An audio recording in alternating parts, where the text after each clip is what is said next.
clairement, ceux qui jouent à Call of ou Battlefield, voilà, le mec qui est avec son arme et qui est en combat débarqué, bah voilà, c'est le métier qu'on fait en infanterie. Et les proches, ils réagissent comment quand c'est la première mission? C'était compliqué, parce que voir son fils partir dans un pays, voilà, c'était un peu compliqué. Ouais. Et merci de nous rejoindre, vous êtes de plus en plus nombreux à nous rejoindre en plus à chaque fois qu'on fait un nouveau C'est réel. On est parti pour au moins 1h30 de live avec vous, parce que c'est vous qui faites cette émission en posant les vraies questions. C'est le but de ce stream. Et en plus, on va parler de l'armée de terre. On sait que vous êtes très très nombreux à parfois ne pas savoir ce que vous voulez faire, à pas connaître exactement toutes les formations et savoir également toute la richesse que permet l'armée de terre. Et bien là, on va aborder toutes les questions et on va avoir les vraies réponses. Et d'ailleurs, pour m'accompagner et pour surveiller le chat, en plus on a fait des micro-trottoirs, il y aura beaucoup de questions qui vont être posées. Il y a VX qui est avec moi comme chaque C'est réel. Salut VX. Salut Emeric, salut, ça va Pépère? Ah oui, il y a Pépère qui est avec nous. Bah oui, c'est notre invité principal. Bienvenue Pépère, comment ça va? Merci, bah, ça va très bien, merci. En plus, t'es venu avec toute la famille là. Là, je suis venu avec toute la famille. C'est incroyable. Ouais, on en profite, hein. Faut toujours qu'on est à Paris. Quelle popularité sur les réseaux sociaux? T'as plus de 2 800 000 abonnés sur TikTok. Sur TikTok, ouais. Tu popularises l'armée de terre aussi à ta façon. On va tout savoir pourquoi, on va regarder ton portrait et on en parle juste après avec toi. Très bien. Allez, c'est parti, let's go. Lui, c'est Aurélien. Âgé de 36 ans et originaire du Mans, Aurélien est militaire dans l'armée de terre. En service depuis plus de 16 ans, il s'engage d'abord en tant que combattant. Il occupera ensuite les postes de pilote véhicule blindé, chef d'équipe, chef de groupe, jusqu'à sa promotion à son poste actuel en 2013. Sous-officier adjoint en section de combat.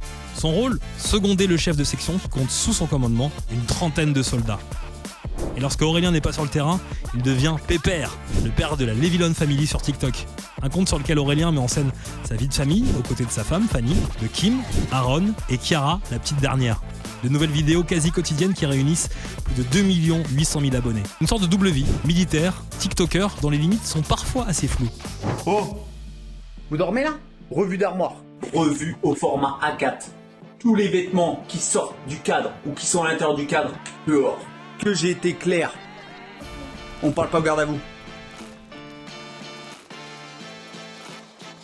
Un amour que ses enfants lui rendent bien et sur lequel il peut compter lorsqu'il part en mission. Venez là. C'est bon, c'est 3 semaines là. Il va nager, lui. Pleurez pas, pleurez pas. Pépère, de la Levilon Family, est mon invité dans C'est réel. Comment est venue l'idée justement de créer toute cette communauté et puis de créer du contenu sur les réseaux sociaux? Parce que il y a avoir l'envie de le faire, ils sont nombreux à le faire, mais avoir autant de popularité, là je le rappelle, quasiment près de 3 millions d'abonnés qui te suivent sur TikTok avec des vidéos quasiment chaque jour. Comment c'est venu l'idée? Alors de base, moi j'étais pas sur les réseaux, c'est ma femme. Ouais. Bah, d'ailleurs, Ouais, elle est là. Alors, bon, on n'est pas mariés, mais je vais dire ma femme pour simplifier l'affaire. Du coup, c'est elle qui s'est mise sur les réseaux et au début, un peu comme tous les couples, il y en a un qui veut et pas l'autre. Ouais. Et j'ai fini par craquer, je m'y suis mis et après voilà, une fois que j'ai lancé la première vidéo, je suis très vite venu à faire des vidéos en binôme avec ma fille. Ouais. Voilà. Après, tout en famille. Mon fils un peu moins, il est un peu plus réservé, donc voilà, on essaye quand même de le mettre sur les vidéos. Et on y arrive bien. Et au début, je mettais vraiment pas de contenu militaire. Parce que voilà, j'avais un peu aussi, je sais pas, le regard de l'armée là-dessus. Bien sûr. Ouais. Et c'est pour ça qu'on fait cette émission, c'est-à-dire c'est pour avoir vraiment les vraies réponses sur le regard qu'on a de l'armée, ce qui se passe derrière également, voilà, la prestance, le prestige de tout ce que ça représente, qui est aussi de l'humanité derrière. C'est pour ça qu'on va parler à tout le monde ce soir. Voilà. Et en fait, je m'y suis mis en partant en séjour en Guyane. Ouais. Vu que j'avais moins de temps pour faire des vidéos familiales, parce que je partais quand même en forêt, et j'ai englobé la partie militaire, mais pas le côté opérationnel. Voilà, pas le côté ops. J'ai mis les coulisses. Voilà. Et au final, il y a eu des bons retours de l'armée. Et après, j'essaie quand même d'envoyer un bon message. Voilà. Bien sûr. Je suis fier de ce que je fais, j'aime mon métier, donc je le montre. Et voilà. Ouais, Pépère, il y a une question pour toi de la part de Hatsune qui peut nous dire, peux-tu nous dire comment s'est passée ta première année à l'armée? Ah, ça m'intéresse. Ah, la première année. Ça m'intéresse beaucoup, ouais. On se replonge. Voilà, ouais. C'était à combien de temps?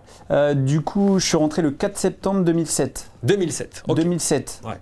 Donc, alors déjà, quand vous rentrez à l'armée, donc en infanterie en l'occurrence, moi à l'époque, voilà, on faisait 6 mois de classe, mais dans le régiment. Donc depuis, c'est un peu évolué, vous allez dans un CFI, mais après vous allez en régiment. Donc moi, j'ai fait mes 6 mois de classe au régiment, où j'ai bien ramassé, hein, je vous le cache pas. Ouais. En plus, à l'époque, c'était les Rangers. Donc là, il y a bien des anciens qui vont me dire « Ouais, les Rangers, c'est génial ». Non, c'est pas génial, déjà. Donc là, après 6 mois, direct, j'ai passé mon permis poids lourd, ce qui est encore d'actualité pour les jeunes qui rentrent. Et je suis parti sur un stage. À l'époque, il y avait la FSE, donc c'est une formation, pareil, de 6 semaines. Et ensuite, je suis très vite parti, à moins d'1 an de service, sur une mission en Côte d'Ivoire. Voilà. Donc ça a été très vite. Ça fait, si on prend l'année, voilà, il y a eu 8 mois de stage, 8 mois de formation et direct opération derrière. Ok. On est là pour répondre à toutes les questions que vous posez sur l'armée de terre, dans la formation, sur les différents métiers. Il y a tellement de domaines et on va tout aborder aujourd'hui. VX.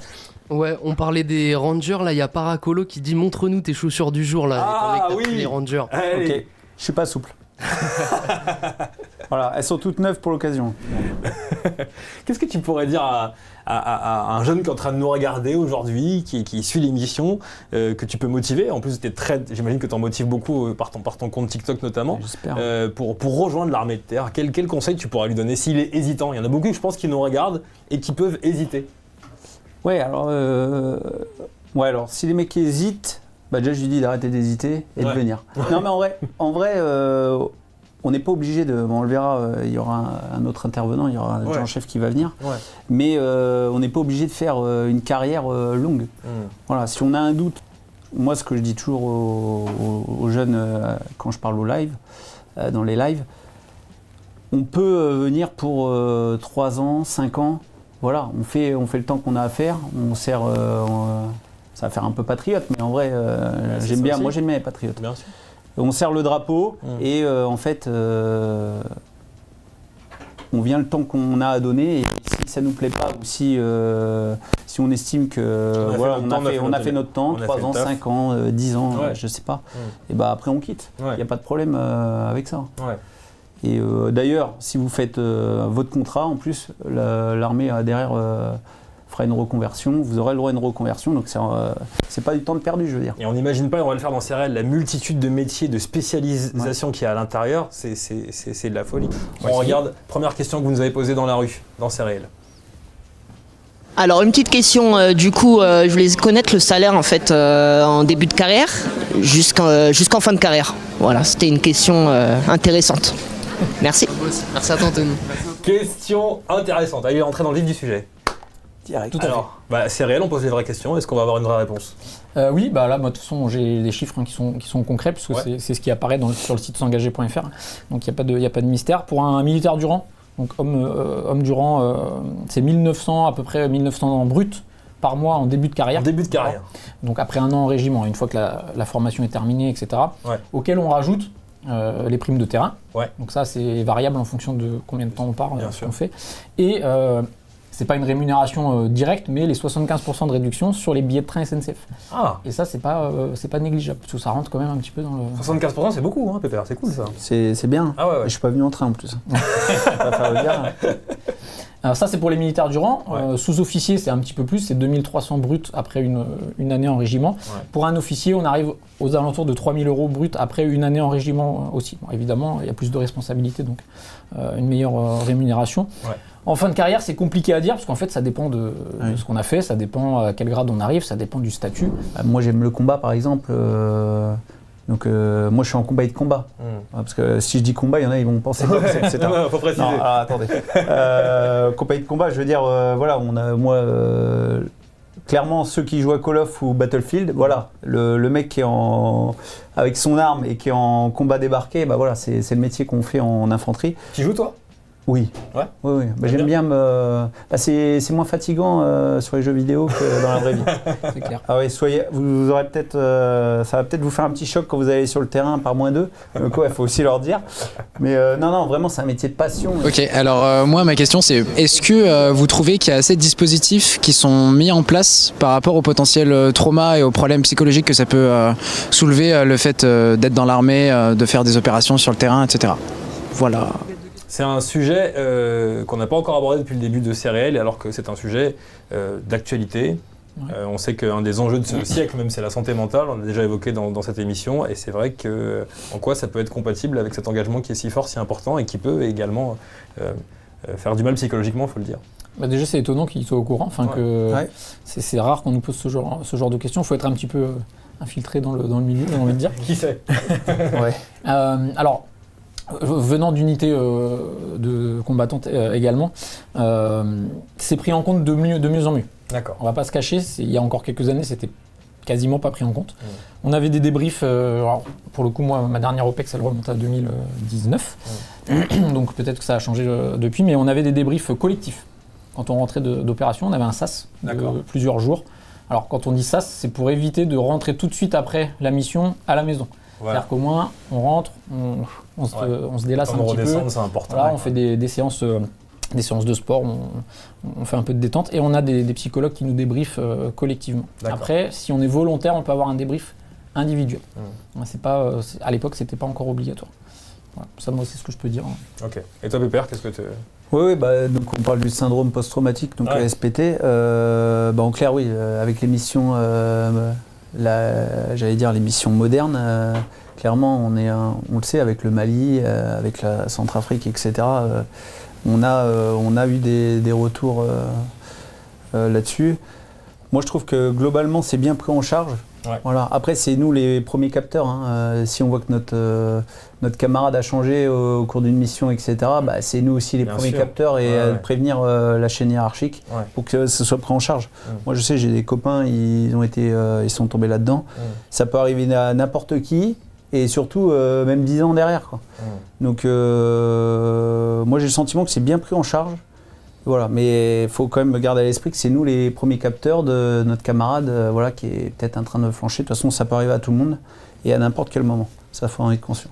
Et c'est vrai ce qu'il dit, puisque les premiers, c'est là où la cohésion rentre en compte. En fait. C'est là où on voit si on connaît bien son camarade, si on passe du temps avec, etc. Et ça, c'est une grosse différence avec le monde civil. En tout cas, nous, on peut le voir, parce que c'est là où la cohésion rentre.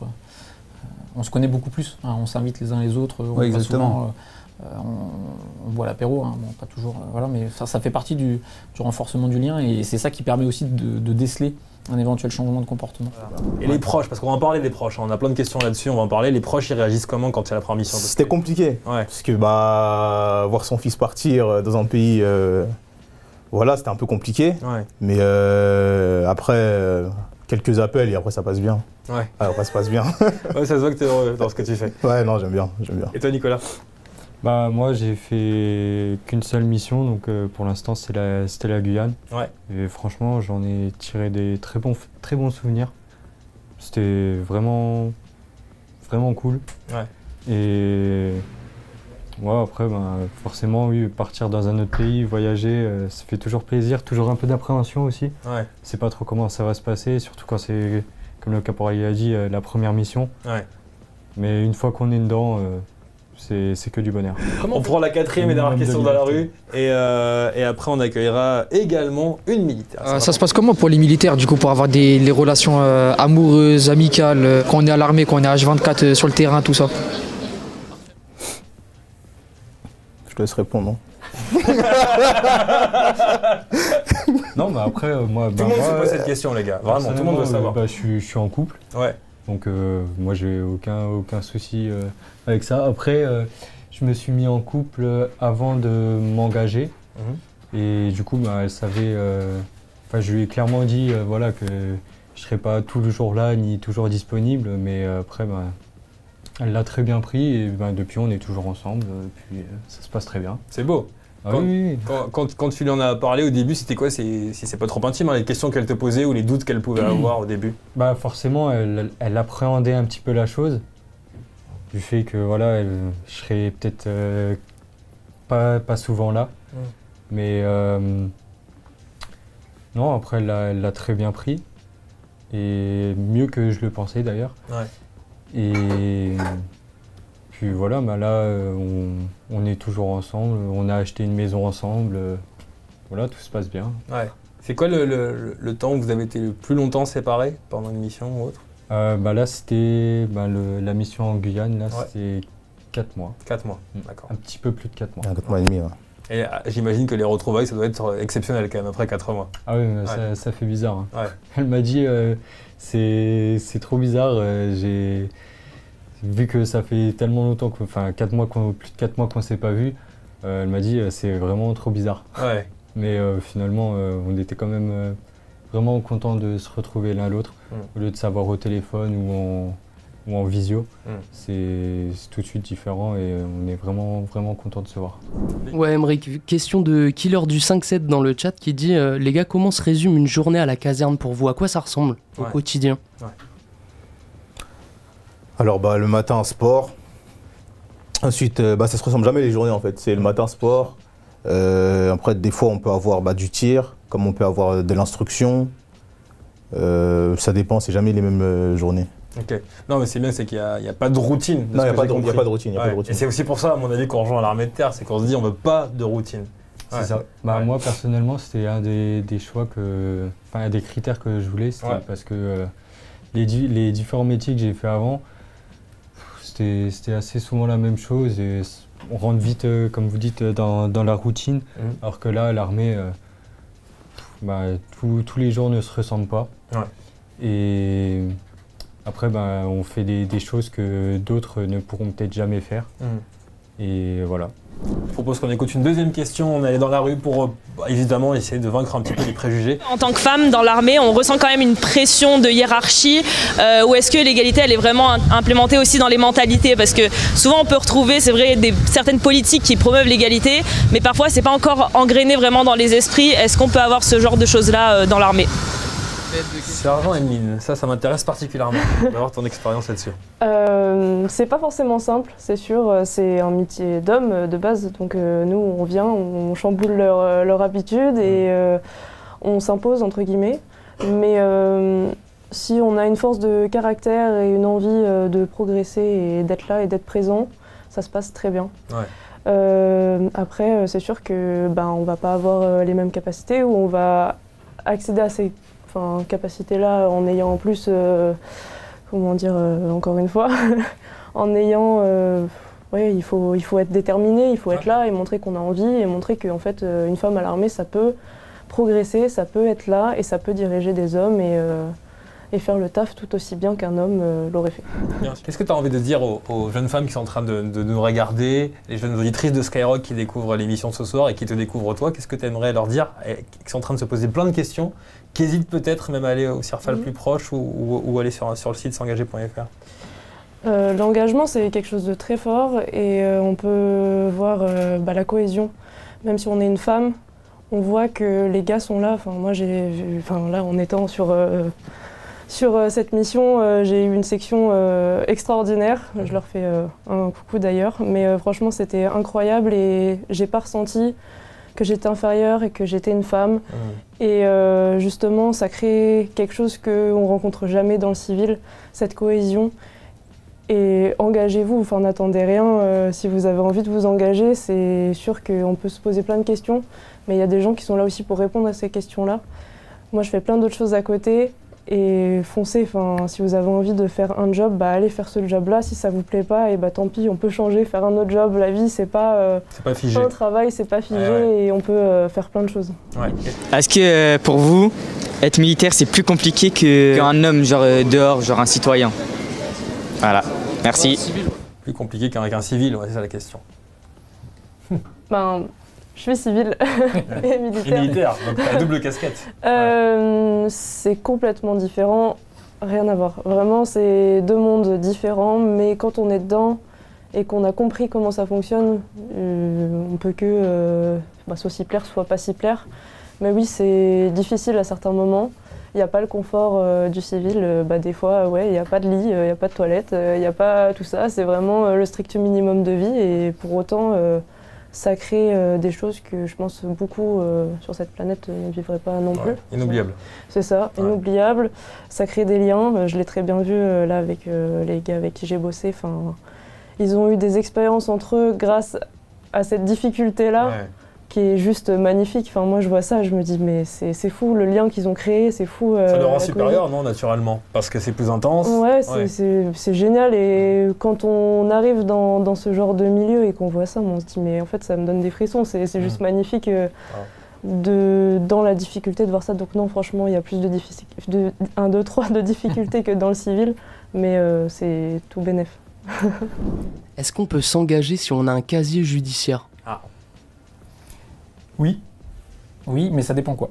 D'accord, c'est-à-dire que tout le monde fait des petites bêtises, donc tout ce qui va être vraiment condamnation minime, des choses qui sont pas graves. Alors, je vais pas rentrer dans le détail, mais c'est possible. Après, tout ce qui est vraiment du délictuel avec des grosses peines de prison ou des choses comme ça, généralement c'est pas possible. Ce qu'il faut savoir, c'est que tant que vous êtes en sursis, si jamais il y a des gens qui sont en sursis, tant que la durée du sursis n'est pas terminée, c'est impossible. D'accord. Voilà. En revanche, une fois qu'après le B2 éventuellement est effacé, il y a des possibilités. Il faut partir dans l'idée que c'est un peu bancal quand même, mais c'est possible. Bien sûr. C'est lequel l'entraînement le plus compliqué de tous selon vous? Question pour Pépère. L'entraînement le plus difficile? Oui. Bon, après, c'est pas un entraînement, mais je veux dire, quand on fait des stages commando, généralement, ça nous pousse dans nos retranchements, donc c'est là qu'on voit si on est apte. En fait, on en apprend sur soi dans ces stages-là, donc forcément, clairement, dans tous les stages commando, on a beau être très bon, et quoi qu'il arrive, on arrivera à saturation à un moment donné. En tout cas, les instructeurs et les moniteurs feront en sorte que. Et du coup, oui, c'est complètement là où c'est le plus dur. Parce que ça mélange les marches, on en parlait, la fatigue, on ne dort pas, en tout cas sur plusieurs stages commando. Et voilà. C'est physique, c'est rustique, il suffit que le stage soit en hiver, c'est glacial. En fait, j'ai répondu stage commando. Quand on a traversé ça du coup et qu'on se retrouve après dans la vie quotidienne de tous les jours, tout est plus simple, non? Non, c'est pas pour ça que je vais plus vite changer une couche. Hein. Non, mais en vrai, on est sur du c'est vrai que les conditions en tout cas en général de vie. Oui, en tout cas, vu qu'on en apprend plus sur soi-même, et mine de rien, on sait que si on a fait ça, s'il nous arrive un... C'est pour ça que moi, c'est vrai que je prends tout avec la rigolade, même ce qui m'arrive dans la vie, parce qu'au final, je pense qu'il y a des choses que j'ai faites et que je pense que, voilà... Après, attention, j'ai pas dit tout ce qui nous arrive dans la vie, on peut pas tout comparer non plus. Mais c'est vrai qu'on prend tout, on peut tout prendre avec la dérision.